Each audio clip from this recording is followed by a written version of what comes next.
Comment je peux détecter que j'ai besoin d'un coaching?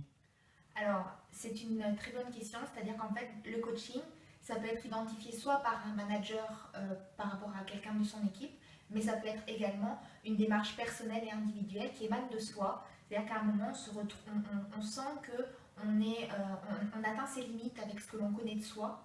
Et donc l'idée, c'est à partir du moment où on arrive au constat qu'on est limité dans sa potentialité, on peut faire appel à un coach pour justement se donner un objectif d'optimisation et à travers des séances de coaching, on peut réussir à aller voir cette matière à l'intérieur de soi pour s'optimiser, pour élargir son cadre d'action et son champ de potentialité.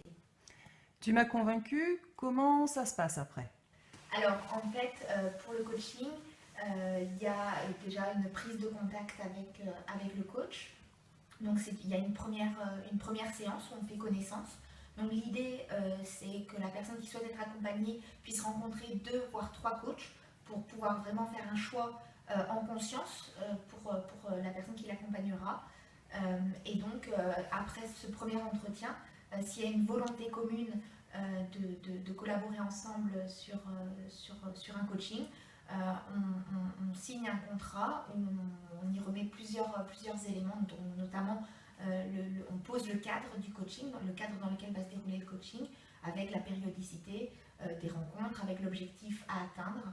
Et donc à partir de ce moment-là, on rentre dans la phase de coaching à proprement parler. C'est à peu près une séance par mois sur 8 ou 9 mois. Donc c'est généralement 8 séances de 1h30 à 2h par mois.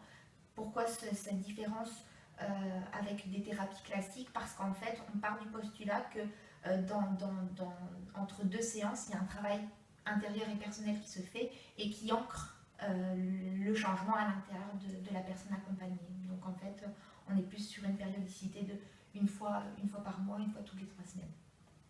Tu viens de prononcer le mot thérapie. Pourquoi? Parce qu'en fait, il y a une différence entre des accompagnements dits courts, comme le coaching par exemple, et les accompagnements longs type psychanalyse ou psychothérapie. C'est-à-dire qu'en fait, les 2 types de thérapies sont différentes.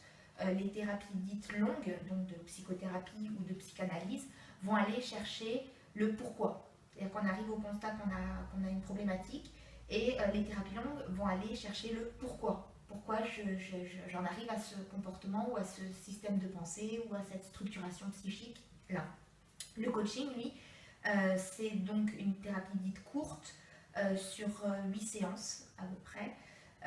Et donc l'objectif du coaching, ça va être d'arriver avec le postulat, avec le constat de dire voilà, j'ai cette problématique là ou j'ai cette limitation là, comment en sortir. Donc le coaching est davantage orienté sur la symbolique et sur l'action de sortir du comportement qui est inconfortable. Je fais 8 séances avec toi. Comment je sais que ça m'a apporté quelque chose? Parce que j'imagine que c'est pas tout de suite miraculeux, ça vient de moi. Comment je vais sentir que le coaching m'a apporté quelque chose?